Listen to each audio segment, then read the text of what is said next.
penelitian magister. Oh, magister PKS. Assalamualaikum warahmatullahi wabarakatuh.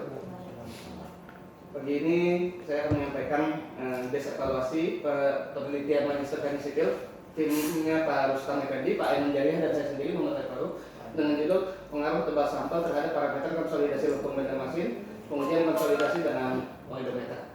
Ini bersumber dari tesisnya saudari Ainun Jariah sendiri yang dibantu pendanaannya oleh Pak Rustam Effendi. Latar belakangnya, kalau kita ketahui di Banjarmasin tanah lempung itu banyak menimbulkan masalah, terutama penurunan yang jika dibebani dengan sangat besar dia juga sangat cepat. Nah, di sini biasanya dapat diidentifikasi sesegera mungkin setelah suatu bangunan didirikan karena immediate settlement-nya itu langsung terjadi. Dan pengujiannya biasanya kita cuma mengandalkan pengujian konsolidasi yang konvensional yaitu oedometer, di mana tinggi sampelnya itu standar. Nah, itu sekitar 2,5 cm. Dalam hal ini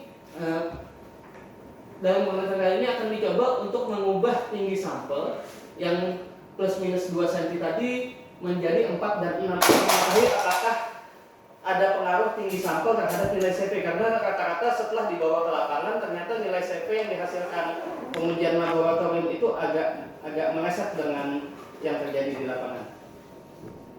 Sehingga tujuannya di sini menggunakan contoh uji sampel tanah dengan ketebalan yang lebih besar diharapkan dapat memberikan hasil yang lebih akurat dan diharapkan dapat memperlihatkan hubungan antara ketebalan sampel dengan nilai CV.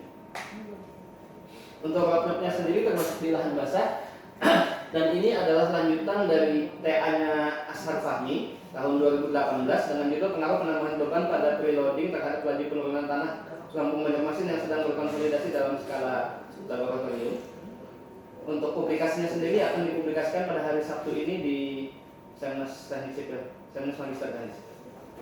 Untuk hasilnya sendiri, jadi antara ketebalan dan CV itu diperoleh hasil yang sangat kuat, di mana dalam hal ini ada suatu hal yang menarik. Jadi ternyata semakin tebal sampelnya maka nilai CV atau kecepatan konsolidasinya semakin besar, sehingga jelas akan terjadi perbedaan nilai CV jika dimodelkan di lab dengan yang terjadi di lapangan.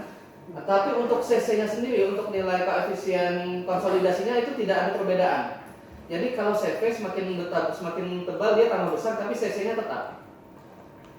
Kemudian dari analisa korelasi tinggi sampel diperoleh bahwa untuk sampel yang konvensional yang 20 cm itu waktu pencapaian nilai konsolidasinya itu lebih lambat dibanding tebal sampel yang lain.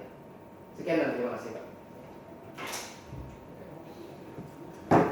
Kemudian sebenarnya hari Sabtu lah Pak. Ini kemarin Pak Irfan sudah mengirimkan SFR-nya.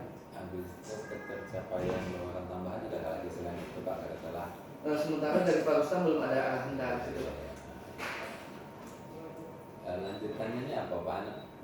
Ini lanjutannya seharusnya setelah ini karena sudah selesai lab adalah model numerikal. Jadi model numerikal dengan entah Plaxis ataupun Geoslog, kemudian dilanjutkan dengan uji lapangan, karena dengan hal ini seharusnya pengaruhnya nanti di perencanaan PVD itu bisa lebih hemat dibanding yang perencanaan PVD yang selama ini dilakukan, karena nilai CV-nya itu berbeda. Jadi nilai CV lapangan itu ternyata lebih besar daripada nilai CV yang kita lakukan di lab itu. Jadi seharusnya PVD yang direncanakan dengan nilai CH dari CV itu bisa lebih sedikit jumlahnya dengan waktu target yang lebih besar. Tapi masih perlu beberapa uji lagi.